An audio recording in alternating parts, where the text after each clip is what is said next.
ओम नमः शिवाय। शिव पुराण के अनुसार जो व्यक्ति सावन सोमवार का व्रत रखता है और उसकी व्रत कथा करता है या सुनता है, भगवान शिव उसकी सारी मनोकामनाएं पूर्ण करते हैं। सावन सोमवार व्रत की पावन कथा। प्राचीन समय की बात है। एक साहूकार था जो भगवान शिव का अनन्य भक्त था। उसके पास धन धान्य की तो कोई कमी नहीं थी, लेकिन संतान ना होने के कारण वो परेशान रहता था।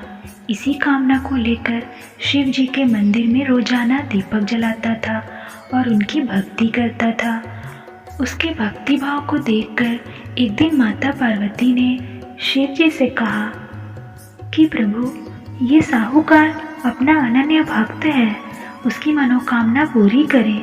शिव जी ने कहा कि पार्वती, इसके पुत्र नहीं है, जिसके कारण ये दुखी रहता है।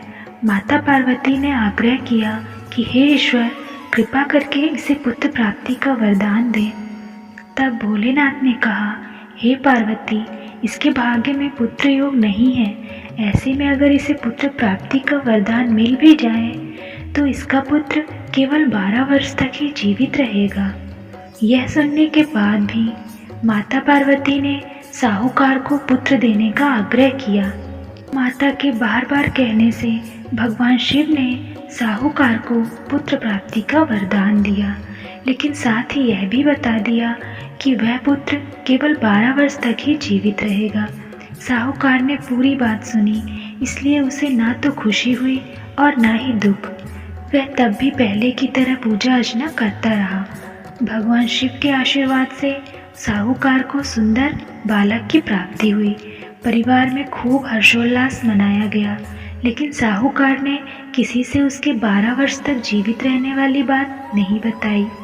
जब बालक 11 वर्ष का हो गया, तब एक दिन साहूकार की पत्नी ने बालक की विवाह की इच्छा जताई। तब साहूकार ने कहा वह अभी बालक को पढ़ने के लिए काशी भेजेगा।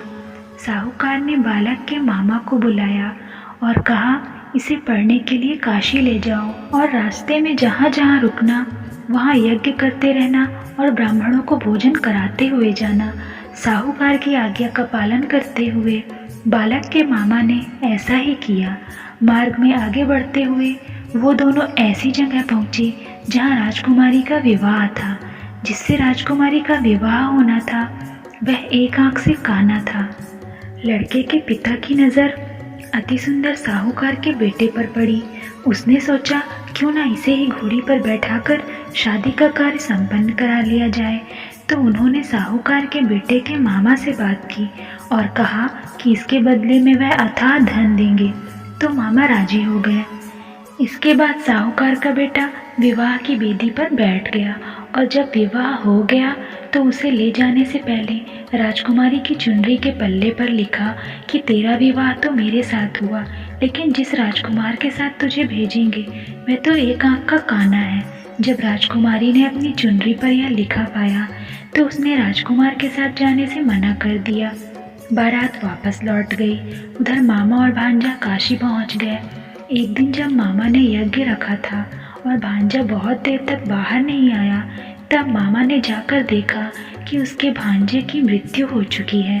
वह बहुत परेशान हो गया, लेकिन सोचा कि अभी रोना पीटना मचाया तो ब्राह्मण लौट जाएंगे। उसने यज्ञ का कार्य पूरा किया और फिर भांजे के जाने के दुख में रोने लगा। उसी समय भगवान शिव और माता पार्वती वहाँ से जा रहे थे। तो माता पार्वती ने शिव जी से पूछा, हे प्रभु, ये कौन रो रहा है? तभी उन्हें इस बात का पता चला कि ये साहूकार का पुत्र है, जिसकी उम्र केवल 12 वर्ष तक ही थी। तब माता पार्वती कहती हैं कि हे स्वामी, इसे जीवित कर दें, वरना रोते रोते इसके माता पिता के प्राण निकल जाएंगे। माता पार्वती के बार बार आग्रह करने पर भोलेनाथ ने उसे जीवन दान दे दिया। लड़का ओम नमः शिवाय करते हुए जी उठा और मामा भांजे दोनों ने ईश्वर को धन्यवाद दिया और दोनों अपनी नगरी की ओर लौटने लगे। लौटते हुए रास्ते में वही नगर पड़ा जहाँ राजकुमारी ने उन्हें पहचान लिया।